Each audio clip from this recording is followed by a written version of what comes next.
Salut et bienvenue, j'espère que vous allez bien. Allez, dans cette vidéo, aujourd'hui, je ne vais pas parler de tir. Ouais, pour ceux qui sont abonnés pour le tir, aujourd'hui, ça ne sera pas le cas. C'est un peu un hors-série, parce qu'en fait, c'est un sujet qui m'intéresse, et plutôt, en fait, on va dire, je me suis intéressé parce qu'il fallait que je m'y intéresse, au sujet de la voiture électrique. Voilà, j'ai ma femme qui a acheté une voiture électrique, et mon père en avait déjà une, et qu'est-ce que c'est? En tout cas, compliqué pour quelqu'un qui n'y connaît que dalle, entre les chargeurs, pas les chargeurs, les bornes, bref, c'est vraiment pas évident. Et je commence un petit peu à comprendre, donc je me suis dit, il faut que j'explique la base pour comprendre comment faire pour recharger sa voiture électrique. Bon, on va commencer par le commencement. Je suis ni pro électrique ni pro thermique, on a les deux, moi je roule en Audi TT 100% thermique, parce que j'adore le bruit, et puis bon, pour plein d'autres choses diverses et variées, le thermique, on va dire que c'est plus fun, enfin, ce sont des voitures différentes, voilà. L'électrique, elle en a une, c'est intéressant pour aller au travail, en tout cas, c'est comme ça que l'on s'en sert de la sienne. Donc c'est une Opel Corsa électrique, nous l'avons achetée en toute connaissance de cause, car c'est le même base que le i208. Mon père avait une i208, et donc je connaissais déjà un petit peu comment ça fonctionnait. Pour être clair, déjà quand on achète ce style de voiture, nous avons le choix entre deux chargeurs embarqués, c'est-à-dire le chargeur qu'il y a dans la voiture intégrée. Soit un monophasé qui délivre 7 kW de puissance, soit le triphasé qui délivre 11 kg de puissance. Donc ça va aller plus vite en rechargeant sur les bornes publiques. Voilà, je reviens à ça. Nous, on n'a pas eu le choix, on a pris le 7 kg 4. Ça nous suffit. Donc en réalité, sur les bornes publiques, nous pouvons charger à 7 kW par heure. Ok. En réalité, pour comprendre un petit peu la vitesse de charge et tout, il faut savoir et connaître la capacité de la batterie. La batterie en charge utile, c'est du 46 kWh sur l'Opel Corsa. Ok, donc si on charge à 7 kW, et bien forcément, en gros en chargeant à 7 kg 4, il nous faut environ 6 heures, un peu plus de 6 heures pour charger la voiture. On va dire de 20 à 80%. Ça c'est sur les bornes publiques. Il nous faut aussi un câble spécial pour pouvoir s'y brancher. Je vais y venir. C'est très complexe quand même. L'air de rien, c'est assez compliqué. Mais le chargeur qui est livré avec la voiture, c'est un petit chargeur, en plus du chargeur embarqué. C'est là où il faut bien comprendre la différence. Ce petit chargeur va nous aider et nous servir à brancher la voiture chez soi, sur une prise domestique. Ce chargeur est à 8 ampères. Sur une prise domestique normale, nous c'est ce qu'on a pour l'instant, mais qui est récente, nous chargeons à 1,4 kW. Donc ça veut dire que pour une charge complète, il faut quand même beaucoup de temps. Parce qu'en 10 heures, on aura chargé 14 kW. Et la batterie fait 46. Voilà, hein, pour préciser un petit peu. Donc en gros, chaque aller-retour de travail, il faut charger tous les jours pour être sûr d'avoir le plein. Ensuite, on peut mettre une prise renforcée du style Green Up, le grand. Elle charge 2 fois plus vite car elle sort à 16 ampères. Mais, et c'est là où il y a un gros mais, et c'est pour ça que du coup je fais cette vidéo, le chargeur qui est livré avec l'Opel Corsa électrique, lui, ne peut monter qu'à 8 ampères. Donc, même sur une prise renforcée, donc que l'on peut trouver dans les magasins, style Carrefour par chez moi par exemple, on peut le brancher dessus, et bien ça ne chargera pas plus vite que sur une prise domestique normale, parce que c'est 8 ampères. Donc, allez, je vous présente un petit peu ce que j'ai acheté, je vous mets les liens, évidemment, j'ai acheté ça sur Amazon, parce que Opel, il vous coûte un bras le truc, et style Noroto feu vert, c'est pareil, il vous voit venir. Là, on a la petite housse, le chargeur est ici, voilà, avec la prise type 2 qui est sur la voiture. L'avantage de ce chargeur, on peut choisir la puissance. Donc si je veux charger chez moi avec ma vieille prise, je reste en 8 ampères, on peut monter après en 10 ou en 16. Et là en 16 ampères, on charge jusqu'à 3,7 kg. Donc là, c'est beaucoup. Enfin c'est beaucoup, c'est vraiment beaucoup mieux. Et du coup, on peut charger comme un Carrefour, c'est des prises Green Up renforcées, à 16 ampères, donc en 3,7 kW. Donc voilà, ça nous permet de recharger le temps de faire les courses beaucoup plus vite. Ce chargeur, lui, il coûte 210 €. Donc c'est très correct. Celui qui est livré avec la voiture, lui, j'ai laissé dans mon garage. Comme ça, il charge pour la nuit, les petites charges tranquilles. Donc ça, c'est pour charger chez soi, ces chargeurs-là, ou sur une prise chez quelqu'un, ou de temps en temps dans les magasins.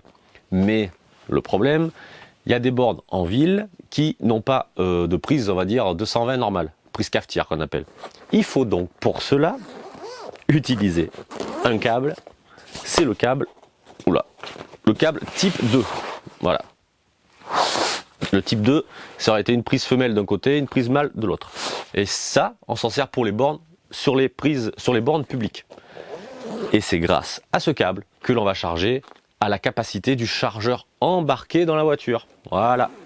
Ce qui est livré là, c'est un chargeur supplémentaire c'est-à-dire qui est en dehors de la voiture pour charger chez soi, et le chargeur embarqué, c'est des câbles comme cela. Et ça, au début, même ceux qui vendent les voitures n'ont pas réussi à comprendre en fait ce qu'ils vendaient, tout simplement. Et c'est ça qui est malheureux. Donc c'est ça où c'est compliqué la voiture électrique, il faut plusieurs câbles, plusieurs chargeurs. Et ensuite, il y a le chargeur embarqué triphasé, donc ça c'est monophasé en 7,4 kW. Et si la voiture a un chargeur embarqué triphasé, il faut le câble adéquat.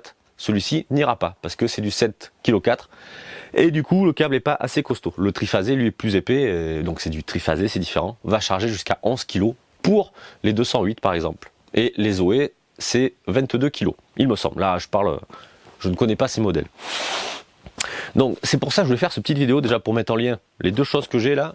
Le chargeur qui permet de commuter la puissance jusqu'à 3,7 kW, donc prise renforcée green up, ou une prise domestique bon état, on redescend à 8 ampères, comme ça on charge 1,7 kg environ, et on peut s'en servir partout. Et le câble évidemment pour les bornes pour charger ailleurs. Bon, jusque là, j'espère que vous avez suivi, c'est quand même pas compliqué, mais il faut connaître, un minimum on va dire. Ensuite, il y a la prise pour recharger, pour les chargeurs rapides. Là, vous n'avez besoin de rien. C'est contrairement à ce que un commercial nous avait raconté pour la i208, il nous avait dit il faut prendre le chargeur embarqué triphasé pour charger pour les chargeurs rapides. C'est faux et archi faux, ça n'a absolument rien à voir. Le chargeur embarqué, comme j'ai dit, c'est pour les câbles type 2. Donc c'est avec cela où on peut, le chargeur embarqué lui va fonctionner avec le câble type 2 sur les bornes, soit chez soi avec une wallbox, soit en ville avec les bornes de recharge publique. Donc la recharge rapide, c'est avec la prise combo CCS, la prise en haut et les deux en bas. Je ne sais pas si je vous amène voir la voiture vite fait, pour montrer les différentes prises, peut-être. On va regarder ça. Sinon, pour finir la vidéo, c'est juste pour vous montrer vite fait. Dites-moi en commentaire si ça vous intéresse, que je vous parle un peu de cette voiture, voiture électrique, pour voir un petit peu le test de consommation réelle, pas des fois ce qu'on voit à la télé, les WLTP où ils disent 350 bornes, et c'est pas vrai, donc ça je peux vous garantir, c'est pas vrai. Parce que moi c'est le cas. Et du coup, comment ça se passe à la rigueur? En charge publique, en charge à la maison, là, je ne vais pas le faire aujourd'hui, elle est chargée. Et on peut comparer, j'ai la possibilité de comparer avec d'autres voitures électriques. Donc une Tesla Model 3 et une Ioniq 5. Donc ça peut être assez sympa.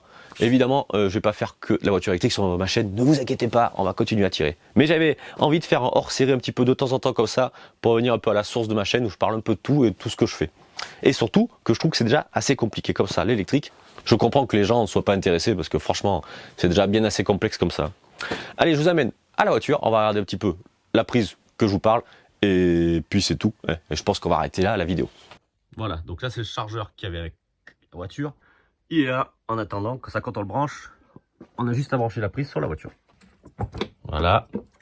Donc voilà comment ça se passe. Ça c'est la prise type 2, donc du chargeur à domicile. Et sur la prise type 2 que je vous ai montré, la blanche, qui permet de charger en ville jusqu'à 7,4 kg pour celle-ci.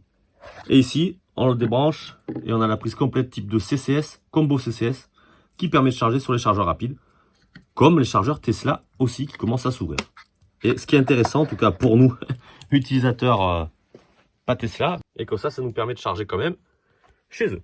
Donc comme je disais, voilà, dans la voiture, il faut toujours celui-ci, qui permet en fait de varier la puissance, et le câble. Voilà, et tout ça, évidemment, je le mets, alors voilà pas, parce que, attends, je le mets dessous, j'ai viré où il y a tout ce qui est roue de secours, enfin plutôt compresseur, et j'ai mis dans la boîte à gants. Bon ben voilà, la vidéo se termine ici. Donc dites-moi en commentaire si vous voulez que je refasse une vidéo avec comment se passe la charge sur l'Opel Corsa électrique. Et ensuite pour les consommations dans la vraie vie, dans la vie réelle, sur autoroute, sur nationale. Et un petit comparo avec la Tesla Model 3 et la Ioniq 5. Ça peut être assez intéressant. Et du coup là, c'est pas du, comment dire, je vais pas vous raconter des conneries, ce sera la vraie vie. Et oui, les vraies consommations, vous le verrez en réel, si on le fait, bien entendu. Voilà, et bien écoutez, dites-moi ça en commentaire si ça vous intéresse. Allez, maintenant, il ne reste plus qu'à partager, à liker, abonnez-vous, et on se dit à la prochaine. Allez, salut!